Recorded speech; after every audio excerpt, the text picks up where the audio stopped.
여러분 반갑습니다. 이번 시간부터 여러분들과 함께 교과서를 같이 읽어볼까 하고 시작하고 있는데요. 아무래도 우리가 수능 특강으로 수업을 하다 보니까 교과서를 소홀히 하는 것 같아서 선생님 같이 한번 읽어보는 시간 가져보려고 합니다. 개별적으로 여러분들 읽으셔도 되고요. 또 혹시 혼자 읽기가 심심하다 싶은 친구들은 선생님 올려드리는 이 영상 보시면서 책의 내용도 정리해 보시면 좋을 것 같습니다. 자, 오늘은 먼저 교과서 20쪽 현대의 삶과 실천윤리 1단원, 대단원 1 중에서 동양윤리적 접근 보겠습니다.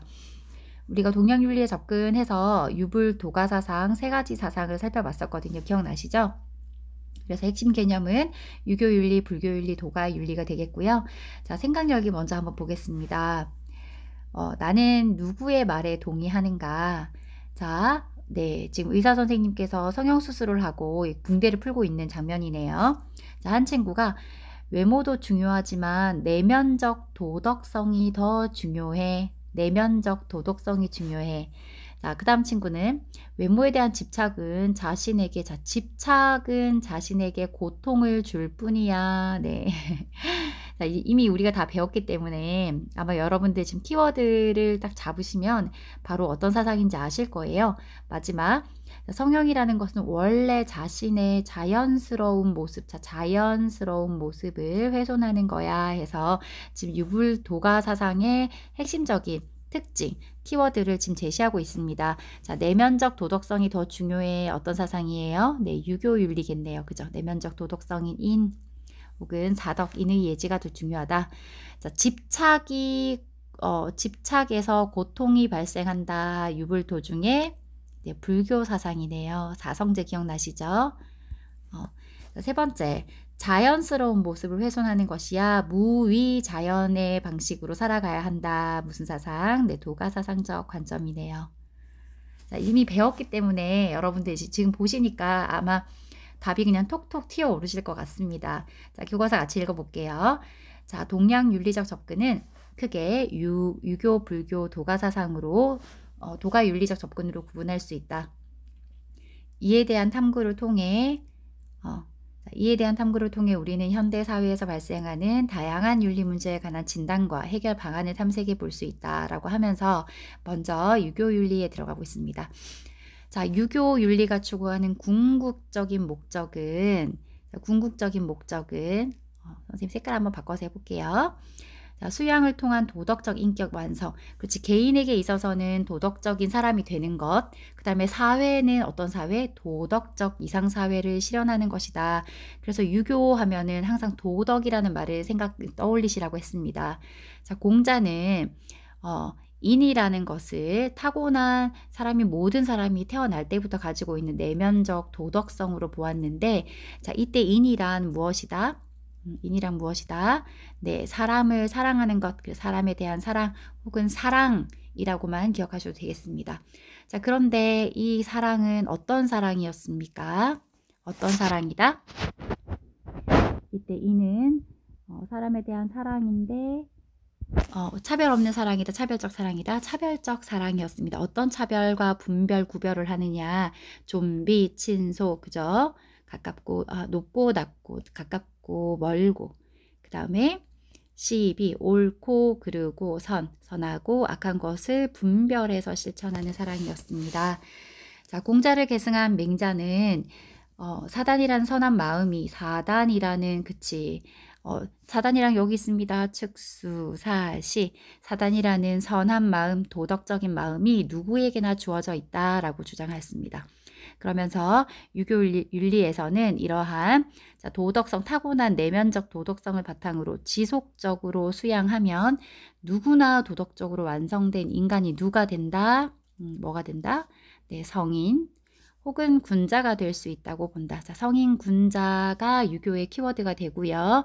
여기서 성인 군자에 더해서 맹자가 또 뭐라고 했다? 도덕적으로 완성된 인간을 대인. 선생님 고양이가 지금 선생님 앞을 지나갔어요. 대인 혹은 대장부라고 표현할 수 있다라고 했습니다. 자, 더불어서 유교윤리는 도덕적 공동체의 실현을 중시한다 했습니다. 그래서 이 내면의 도덕성인 인을 어떻게 실천하느냐라고 했을 때 그 실천, 구체적인 실천 방법으로서 자, 진실된 마음으로 상대를 대해라. 거짓 없는 정성스러운 마음으로 대해라. 이게 뭐예요? 충이죠, 충. 내 마음 한가운데 있는 진실한 거짓 없는 마음, 충. 그 다음에 자신이 원하지 않는 일을 남에게 하지 말라. 자, 내 마음에 비추어서 미루어서 상대방의 마음을 배려해라. 라는 이거는 서였습니다. 서. 네, 지금 충과 서라고 나와 있는데 서. 같아서 자와 같은 덕목을 통해서 타인에 대한 존중과 배려를 강조했습니다. 그뿐만 아니라 자 수신, 자기를 닦는 것, 그 다음에 수양, 자신을 기르는 것을 바탕으로 다른 사람을 자신의 내면을 닦는 것, 공부를 하는 것을 바탕으로 다른 사람을 편안하게 해야 한다. 나를 먼저 닦아서 다른 사람을 편안하게 해야 한다. 이거 무슨 말인가요? 수기이안인, 수기이안인이라고 해도 되고, 자, 이때는 이라는 것은 조사에 해당하기 때문에 수기안인이라고 해도 괜찮습니다. 혹은 또 수기치인이라고도 한다. 자신을 닦아서 사람을 편안하게 하라. 수기이안인, 수기치인, 자기를 닦은 다음에 치인, 사람을 다스려라. 라는 어쨌든 자기 자신에게서 출발한다라는 겁니다. 이렇듯 공동체를 중시하는 유교의 특성은 사람들 사이의 관계성, 그렇죠. 사람들 사이의 관계성을 중시하는 측면으로 나타나는데 이는 엿볼 수 있는 것은 자 유교 윤리의 핵심 규범인 오륜을 통해서 우리가 알 수 있다. 자 관계성 여기 우리 수업 시간에 수능 특강에서도 우리 다 다루었었거든요. 오륜 5가지의 인륜 사람이라면 마땅히 지켜야 할 윤리로서 자, 관계입니다. 부자, 유친, 부모와 자식 간에는 친근함이 있어야 되고 군신, 임금과 신하 사이에는 의로움이 있어야 되고 부부 사이에는 구별이 있어야 되고 장유, 어른장의 아이유, 어른과 아이 사이에는 질서, 순서가 있어야 되고 붕우, 법붕의 법우자예요. 그래서 친구 사이에는 뭐가 믿음이 있어야 된다. 자, 사람들 사이의 관계에서 지켜야 할 윤리를 강조한다. 라는 것을 오륜을 통해서 엿볼 수 있습니다. 자, 다음으로 유교 윤리에서는 도덕적 공동체의 실현을 위해서 어떤 통치를 하라고 했느냐 하면 자, 형벌이나 무력보다는 형벌, 무력 안 돼. 왜? 형벌이나 강력한 무력으로 다스리면 백성들은 다 도망가게 되어 있다라고 했습니다. 그래서 유교는 도덕국가, 도덕적 인격자를 양성하는 것을 목표로 하기 때문에 무엇으로써? 도덕과 예의로서 백성들을 교화라는 것은 가르친다는 거예요. 백성들을 교화하며 백성들이 무엇을 잃지 않도록 도덕적인 마음, 타고난 도덕적인 마음을 잃지 않도록 무엇을 제공해 주어야 돼요. 기본적인 생활 너무 중요하다. 그죠? 맹자가 기본적인 생활을 보장해 주어야 한다라는 점을 강조했는데 자, 우리 수업 시간에 어떤 얘기를 했었냐 하면 도덕적인 마음을 잃지 않도록 기본적인 생활을 보장해 줘야 한다. 자, 그러면 국가가 백성들을 위해서 우선적으로 제공해 줘야 되는 건 뭐다? 기본적인 생활을 먼저 보장해 줘야 돼. 그렇죠? 기본적인 생활을 보장해 주어야 도덕적인 마음을 잃지 않을 수 있다라고 했으니까 통치의 우선적인 과제는 기본적인 생활을 보장해 주는 것이고 궁극적인 목표는 도덕적인 마음을 잃지 않도록 하는 것이다. 자, 이걸 뭐라고 했어요? 맹자가 유항산이어야 뭐다? 유항심이다. 네, 일반 백성들은 항산, 일정한 생업이 있어야 먹고 살 길이 있어야 항심, 변함없는 도덕적인 마음을 가지고 살아갈 수 있다라고 했습니다. 기억나시죠? 한 번 더 체크해봤습니다. 자, 이를 통해 유교윤리는 모두가 더불어 잘 사는, 자, 여기서 이상사회, 유교가 꿈꿨던 이상사회 공자가 제시했는데요. 모두가 더불어 잘 사는 크게 하나, 크게 같은 한마음으로 살아가는 사회를 대동사회라고 한다고 했습니다. 대동사회라는 이상사회를 이룩할 수 있다라고 했는데요. 한 가지 더 여기서 추가하면 자, 대동사회를 어떻게 이룰 수 있느냐? 자, 공자는 정명사상을 제시했습니다. 정명, 공자의 정명. 바를 정해 이름명. 자, 이름을 바르게 한다. 무슨? 자, 이름이라는 것은 각자 이름에 달려있는 직책, 역할을 뜻한 거죠. 선생님이면 자, 교사는 교사로서 자신의 역할을 바르게 하고 학생은 학생다운 역할을 바르게 하고 자, 이런 것처럼 사회 각 계층에 있는 모든 사람들이 자신의 이름에 따른 그 역할을 책임을 다하게 된다면 절로 사회가 절로 잘 돌아갈 것이다 라는 게 공자의 정명사상이 되겠습니다. 자, 이렇게 개인의 도덕적 완성과 도덕적 공동체의 실현을 특징으로 하는 유교윤리는 현대의 다양한 윤리 문제를 해결하는 데 다음과 같은 시사점을 줄 수 있다. 자, 먼저 유교윤리는 도덕적 해이 현상을 극복하는 데 기여할 수 있고 외의 도덕성 회복을 강조하기 때문에 그다음에 현대사회에서는 지나친 욕망으로 인해 도덕 규범을 지키지 않아서 이웃과 공동체에 피해를 주는 일이 종종 발생하고 있다. 하지만 유교윤리에서 강조하는 자기 수양의 자세, 자, 수신, 제가, 치국, 평, 천하, 그쵸, 기억나시죠? 나를 닦는 데에서 나를 닦은 다음에 제가 내 가정을 다스리고 치국, 나라를 통치하고 그 다음에 평, 천하, 천하를 평화롭게 한다, 평안하게 한다. 나를 닦는 데서 모든 것이 다 출발한다는 거죠. 이렇게 자기 수양의 자세를 되살린다면 도덕적 회의 현상을 극복하는 데 도움을 줄 수 있을 것이다. 또한 유교윤리는 인간성 상실 문제를 해결하는 데도 도움을 줄 수 있는데 오늘날 현대인들은 인간을 단지 자신의 이익을 얻기 위한 수단으로 여기기도 하지만 인간을 내면적 도덕성을 지닌 존재로 인식하는 유교윤리는 이러한 풍조를 완화하고 인간 존엄성을 회복하는 데 기여할 수 있다라고 봅니다. 자, 여기까지 해서 유교윤리에 대한 설명, 교과서 내용 같이 한번 살펴봤는데요. 여기 개념 보시면 대동사회 우리 수업 시간에 한번 같이 봤었거든요. 요것만 한번 읽어볼게요. 자, 대동사회, 공자가 꿈꿨던 이상적인 사회의 모습입니다. 자, 큰 도. 이때 도는 뭐라고 이해하시면 된다? 도덕. 큰 도덕이 행해진 세상에는 천하가 모든 사람의 것이다. 사람들은 어진 이와 능한 이, 능력이 있는 사람을 선출하여 관직을 맡게 하고 온갖 수단을 다하여 서로 간의 신뢰와 친목을 두텁게 한다. 그러므로 사람들은 각자의 부모만을 부모로 섬기지 않으며 각자 자기 자식만을 자식으로 여기지 않아서 노인에게는 그 생애를 편안하게 마치게 해주며 장정에게는 충분한 일자리를 제공해주며 어린아이에게는 마음껏 성장할 수 있게 해주고 과부와 고아 장애인 등에게는 고생 없는 생활을 할 수 있게 해주고 성년 남자에게는 걸맞는 일을 주고 여자에게는 합당한 남편이 있도록 해주고 자, 여차저차 아무도 문을 잠그는 일이 없다. 이러한 세계를 뭐라 한다? 대동이라 한다. 그래서 공자는 대동사회는 인륜, 인간으로서 마땅히 지켜야 할 윤리가 실현된 사회로서 각 개인이 자신의 능력을 충분히 발휘할 수 있으며 누구에게나 기본적인 삶이 보장되고 서로가 신뢰하고 도와주기 때문에 범죄가 발생하지 않는 사회이다 라고 설명했습니다. 정말 이런 세상이 있다면 선생님은 무조건 손 들고 가서 살고 싶어요. 우리가 살고 있는 세상도 이런 모습이 언젠가는 이런 모습에 가까워졌으면 하는 바람이 있습니다. 자, 여기까지가 유교윤리였고요. 두 번째, 불교윤리적 접근입니다. 자, 불교윤리가 추구하는 궁극적인 목적은 고통에서 벗어나, 그렇지. 고통에서 벗어나 진정한 행복에 이르는 데 있다. 자, 우리 석가모니 부처님께서 가장 먼저 깨달음을 얻으신 다음에 사람들을 불러 모아서 말씀하신 네 가지의 성스러운 진리를 뭐라고 한다? 사성제, 네 가지의 성스러운 진리, 사성제라고 한다. 자, 사성제는 고, 집, 멸, 도, 그쵸?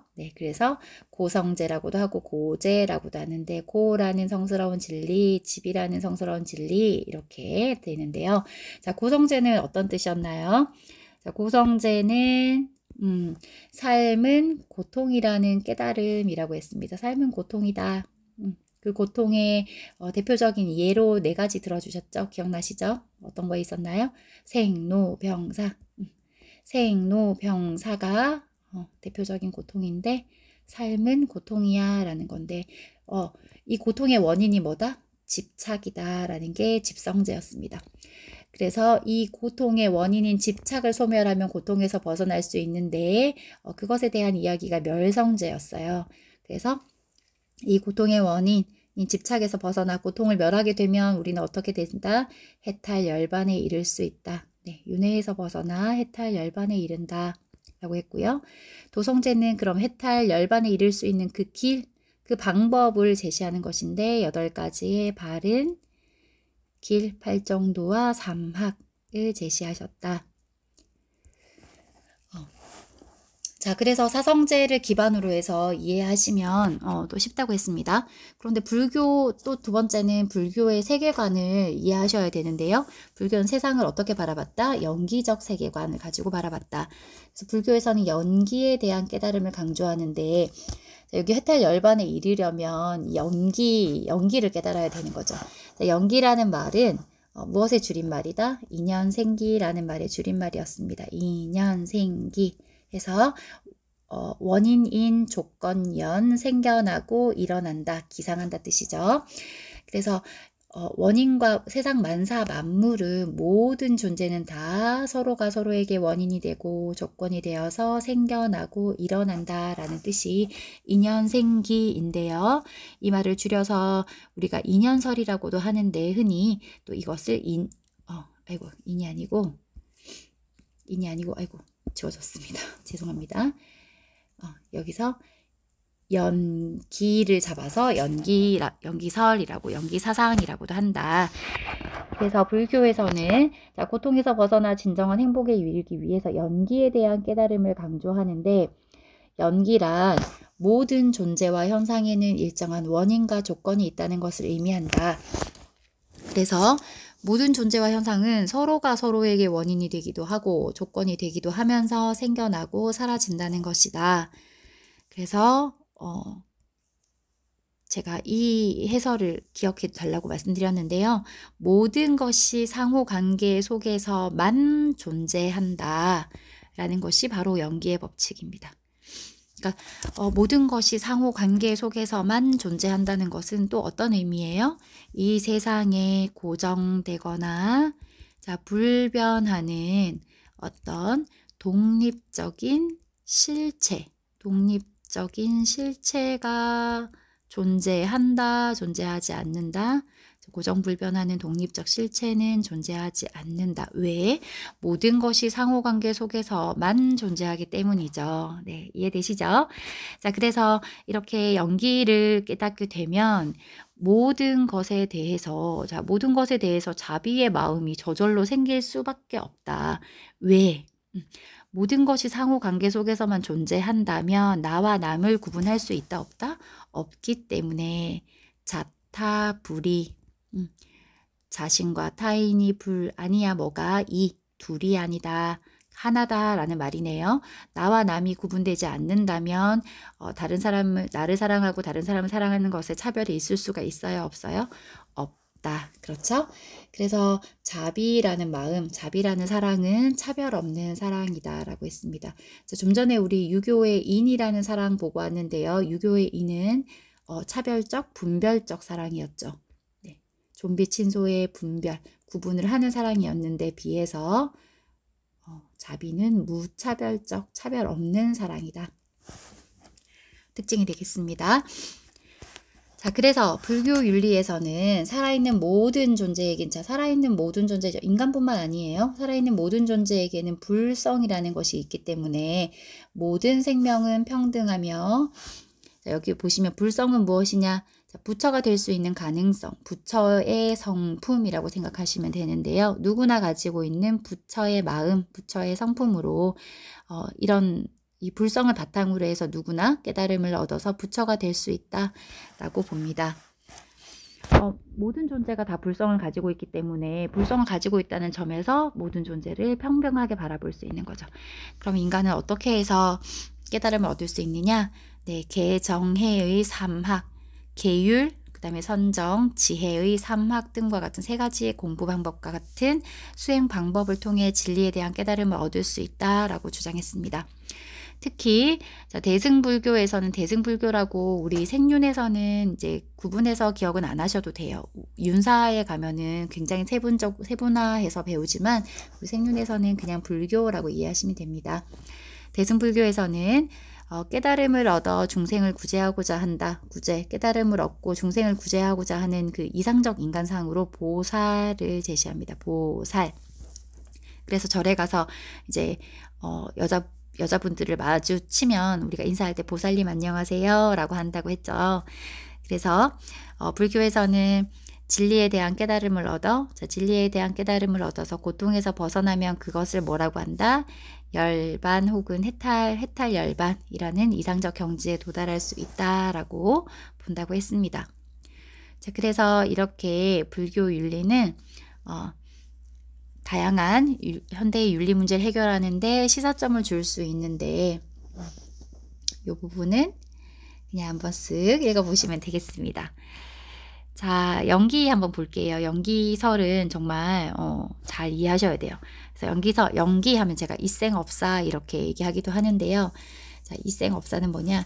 이것이 있기 때문에 저것이 있고 이것이 생기기 때문에 저것이 생긴다. 이생. 이것이 없기 때문에 저것이 없고 이것이 사라지기 때문에 저것이 사라진다. 네, 모든 것이 상호관계 속에서 존재한다라는 것이 설명하는 게 이생업사가 되겠습니다. 비유하면 세계의 갈대가 아무것도 없는 땅 위에 서려고 할 때 서로 의지해야 설 수 있는 것과 같다. 만일 그 가운데 한 개를 제거해버리면 두 개의 갈대는 서지 못하고 그 가운데 두 개의 갈대를 제거해버리면 나머지 한 개도 역시 서지 못한다. 세 개의 갈대는 서로 의지해야 설 수 있는 것이다 라고 잡아함경이라는 경전에 적혀 있는 내용입니다. 자, 이제 동양윤리적 접근에서 마지막 도가윤리적 접근이 되겠습니다. 지금 21분 지나고 있는데 선생님 빨리 해서 30분 한번 맞춰볼게요. 자, 도가윤리적 접근하면 도가 사상의 대표적인 사상가 누구시라고 했나요? 기억나시죠? 네, 노자와 장자. 노자와 장자의 사상이다 라고 해서 뭐라고도 한다? 네, 도가 사상을 노장 사상이라고도 한다라고 했습니다. 기억나시죠? 네. 자, 도가 윤리는 자연의 자연의 순리에 따르는 삶을 강조한다. 자, 도가 사상의 도는 자연이라고 이해해도 된다고 했습니다. 자, 노자는 도라는 것은 자연을 본받아 어긋나지 않는다라고 하여 천지 만물의 근원인 자, 도는 무엇인가 라고 했을 때 천지 만물의 근원이자 운동 변화의 법칙이다 라고 했는데요. 천지 만물의 근원인 도의 특성이 인위적으로 강제하지 않고 자연스러움을 따르는 무엇이다? 무위자연이다. 무위자연이라고 주장하였다. 위가 없다. 위라는 것은 인간이 만들어낸 인위적인 모든 것, 자연은 스스로 그러한 모습이죠.